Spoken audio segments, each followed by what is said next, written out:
Assalamu alaikum wa rahmatullahi wa barakatuh. Welcome to another NTV exclusive show.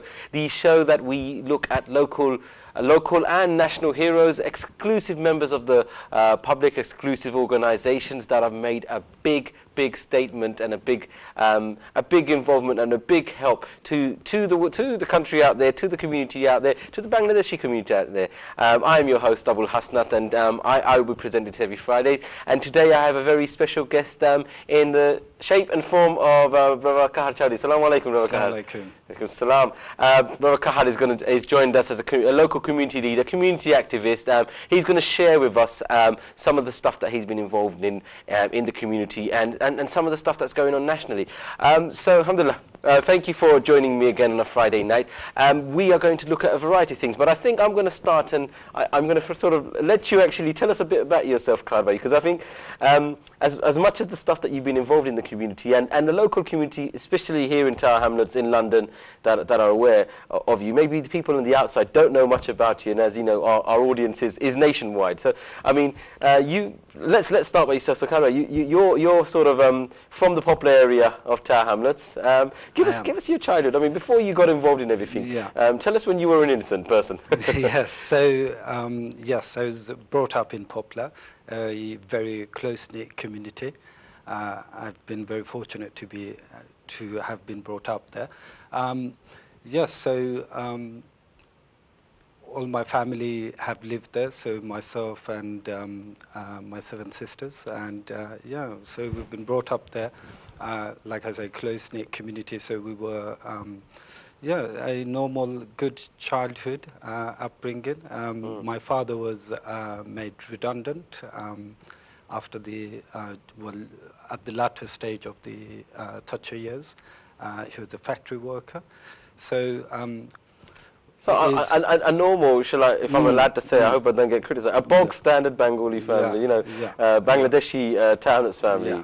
Dad's in the factories, you guys are sort of first generation coming through, and Poplar, surprisingly, I mean, not like Whitechapel area, which everyone knows is like fully the full traditional Bangladeshi area. Yeah. Poplar didn't really become Bangladeshi until late 90s. That's correct. It was very much mixed, and we did face a lot of racism, as you may be aware, in that locality. So when you go into the post office, in particular around Crib Street Market, so areas like that were, some areas were no-go areas at that time when we were brought up. So, well, I mean, you yourself, alhamdulillah, I mean, you went through the academic system, you've done very well, and profession-wise, I mean, you got to share us a bit about what experience you got under your belt? Yeah, so, yeah, my academic background is law. I was managing a law firm. Currently, I'm doing my master's in law and business and management. So I took some time out from work just to concentrate and do my master's. Good. Good. I always like lawyers because I want to catch you guys out.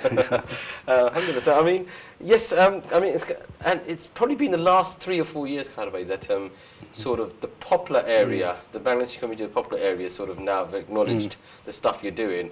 And I mean, we've got, it's an exclusive show, yes, and we try to avoid the politics at all costs. But you're involved in quite a lot of things, aren't you? Well, locally, yes, I am. Obviously, I don't want to make any reference to politics at this stage, given that on this show that we don't have other political parties, yeah? But, yeah, so just the community involvement, if I may focus on that. So, yes, like I was saying, I was brought up there, so poverty-stricken place, actually.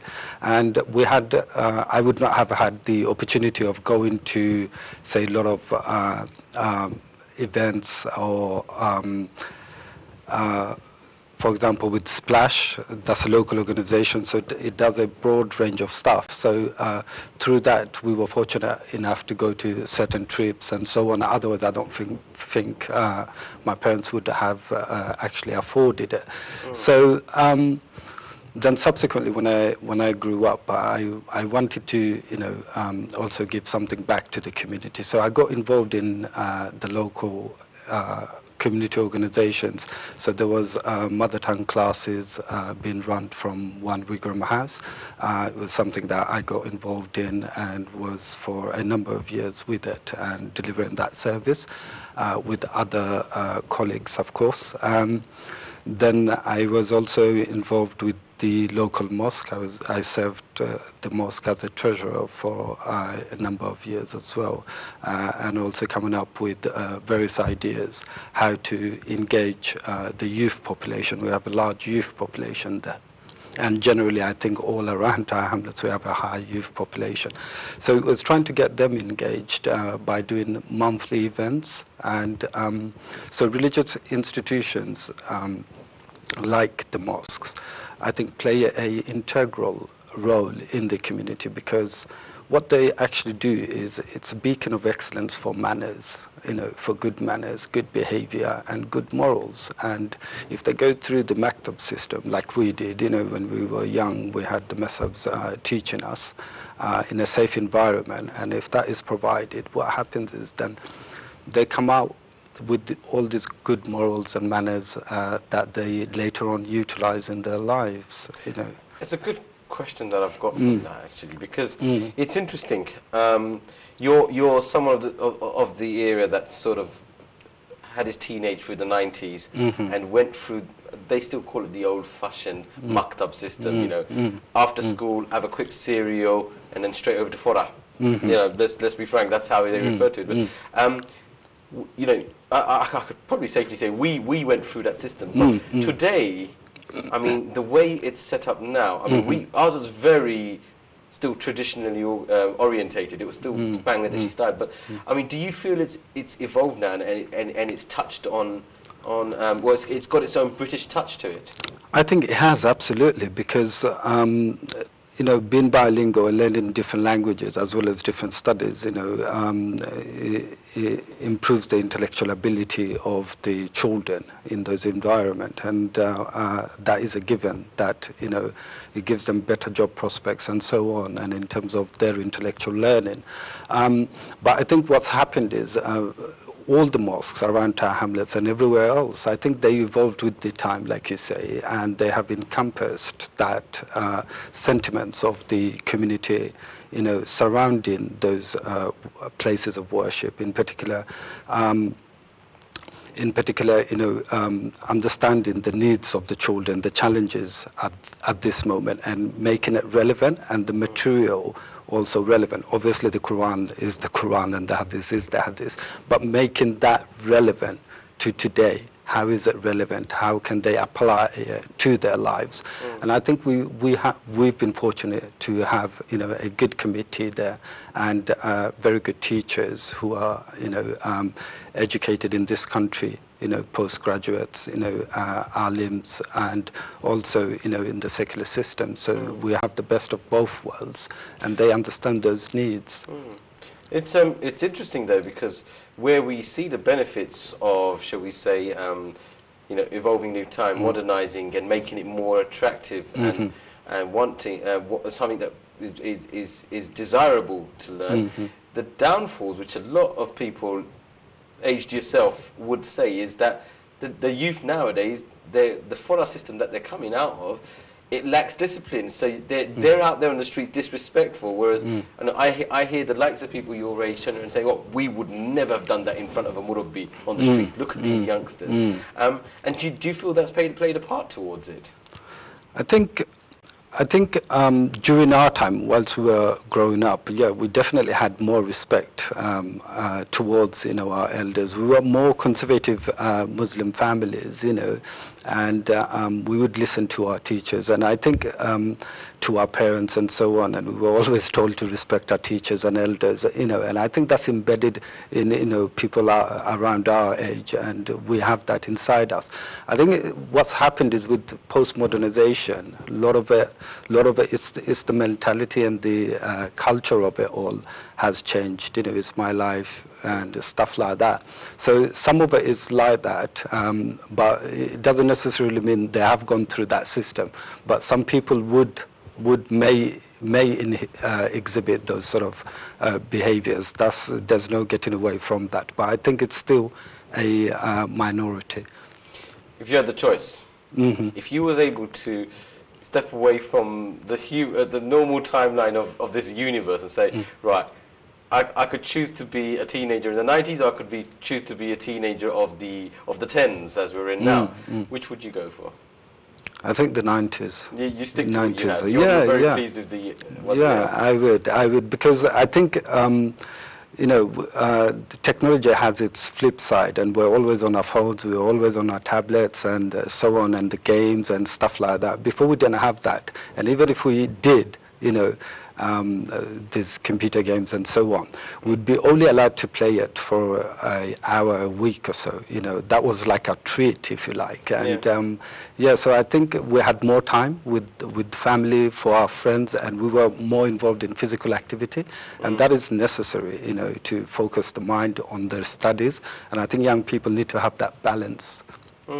As well as ourselves, absolutely. We need to have that balance. I mean, that was probably a good outlook on sort of teen life and how it is today. I mean, back then as well, there's no denying that local community involvement is not as big as it is now. I mean, nowadays we have the Young Mayors Award going for the youngsters out there. There is ample sporting competition going out there, which is doing its best to balance the ample perfect fried chickens out there. But I mean, moving along with time now, there's a lot more involvement out there, isn't it? There is. I mean, you yourself now obviously involved in you've got so many different hats that I can ask you to put on. But is the opportunity there for the youngsters today to get involved in different in the different forums and groups that have been set up across the borough? I think there is, and it depends on, some of it is the networks and who they know and whether they have that desire and will. And I think especially with the young people, now there's a lot of pressure on them, because so, for example, in the 90s, how many graduates would you have? Do you see? So, because obviously our communities largely migrated here in the 60s and late 70s, right? So, it depends on how much time they have, because when you go to university, we've been through the process. You have all these societies and so on, and you get involved in that. You make so many friends, and you're going out doing loads of stuff, and then the pressure of the academic studies itself. So you'll depend on that, how they can utilize their time, and when they have that free time, is actually doing something with it, that is constructive and productive, and that can benefit the community.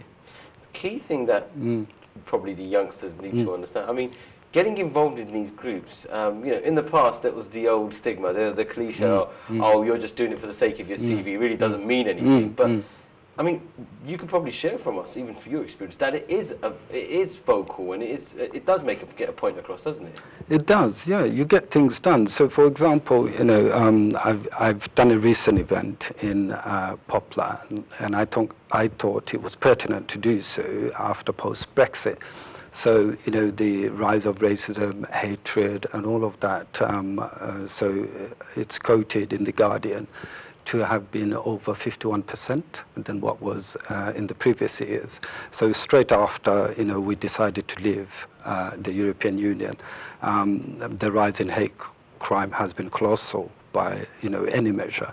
So what I decided that this Eid event I organized, so I approached Splash, Sister Christine, who are very important people in our community and who do so much.